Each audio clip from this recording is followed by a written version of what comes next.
মায়াপুরে বরং এখানে রয়েছে সবুজে ঘেরা বল্লাল সেনের ঢিপি। আপনি দেখছেন খুঁজে বেড়াই, যেখানে ইতিহাস, রহস্য আর বাংলার হারিয়ে যাওয়া গল্প ফিরে আসে জীবন্ত হয়ে। নদিয়া জেলার মায়াপুরে বামনপুকুর গ্রামে অবস্থিত বল্লাল সেনের ঢিপি বাংলা ইতিহাসের এক নিঃশব্দ সাক্ষী। মায়াপুর বাসে করে যাওয়ার পথে বামনপুকুর গ্রামে এই বল্লাল সেনের ঢিপি দেখতে গেলাম। কলকাতা থেকে এর দূরত্ব প্রায় 133 কিলোমিটার, কৃষ্ণনগর থেকে প্রায় 16 কিলোমিটার আর মায়াপুর ইস্কন থেকে প্রায় 4 কিলোমিটার। যাবার পথে বল্লাল সেনের ঢিপি, তার স্মৃতিস্তম্ভ দেখতে পাবেন। যাওয়ার পথে আবহাওয়া খুব খারাপ ছিল, কিন্তু যখন পৌঁছেছি তখন আবহাওয়া খুব পরিষ্কার। বাস থেকে বাঁদিকে তাকাতে কল্যাণী এইমসের এখান থেকে রাস্তা চলে গেছে দেখতে পেলাম। পথে টোল ট্যাক্স, কিছুক্ষণ কাটিয়ে আবার যাত্রা শুরু। তার মধ্যেই সকালের টিফিনটা আমরা সেরে নিলাম। ভারতের নদিয়ার মায়াপুরে অবস্থিত বল্লাল সেনের ঢিপি বাংলা ইতিহাস এক অনন্য প্রত্নস্থল। প্রায় 30 ফুট উঁচু এই ঢিপি সেন রাজবংশের রাজা বল্লাল সেনের নাম বহন করে চলেছে শতাব্দীর পর শতাব্দী। 1982 থেকে 1989 সাল পর্যন্ত ভারতীয় পুরাতত্ত্ব সর্বক্ষণের খননে উঠে আসে এক বিশাল ইমারতের ধ্বংসাবশেষ।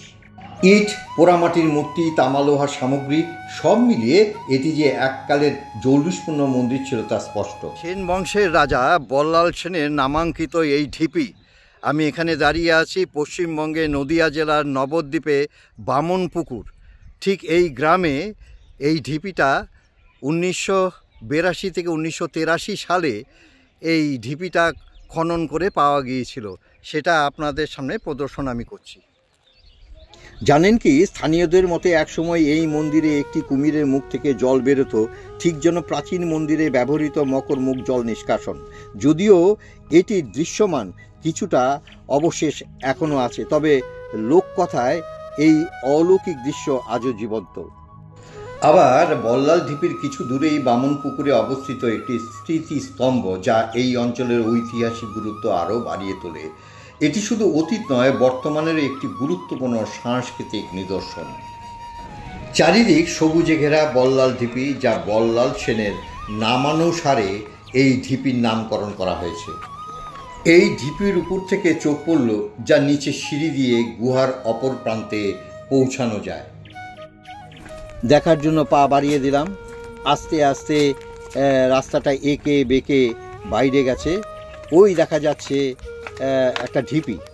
বল্লাল ঢিপি এ যেন ইতিহাস, পুরাণ এবং লোকজ বিশ্বাসের এক অনন্য সংমিশ্রণ। এখানে দাঁড়ালেই যেন সময় থেমে যায় আর বাতাসে ভেসে আসে প্রাচীন অতীতের গন্ধ। আপনি কি এই মায়াবী স্থানে এসেছেন কখনো? কমেন্টে জানান আপনার অভিজ্ঞতা। আর হ্যাঁ, সাবস্ক্রাইব করতে একদম ভুলবেন না। স্থানীয় জনশ্রুতি অনুযায়ী এটাই ছিল বল্লাল সেনের রাজবাড়ি। আবার অনেক গবেষক মনে করেন এটি ছিল এক প্রাচীন শিব মন্দির। যদিও সরাসরি কোনো শিবলিঙ্গ পাওয়া যায়নি, তবে মন্দির স্থাপত্যের ধরন ও স্থানীয় বিশ্বাস সেই ইঙ্গিতই দেয়। আপনি যদি ইতিহাস প্রেমী হন, তবে এই স্থানগুলি আপনার জন্য অবশ্যই দর্শনীয়। এখান থেকে যাওয়ার পথে নিকটেই ভক্ত চাঁদ কাজীর সমাধিপীঠ দর্শন করে মায়াপুর যেতে পারেন। আরও ইনফরমেটিভ ভিডিও দেখতে গেলে সাবস্ক্রাইব করুন। আপনি ইতিহাস ভালোবাসেন তো? তাহলে লাইক দিন, শেয়ার করুন আর খুঁজে বেড়াইতে যুক্ত থাকুন। মায়াপুর অন্যান্য দর্শনীয় স্থান জানতে হলে আমার খুঁজে বেড়াই চ্যানেলে একদিনে মায়াপুর ভ্রমণ ভিডিওটি ইউটিউব থেকে দেখে নিন। আবার দেখা হবে অন্য কোনো নতুন ভিডিওতে। ভালো থাকবেন। আজ এই পর্যন্ত।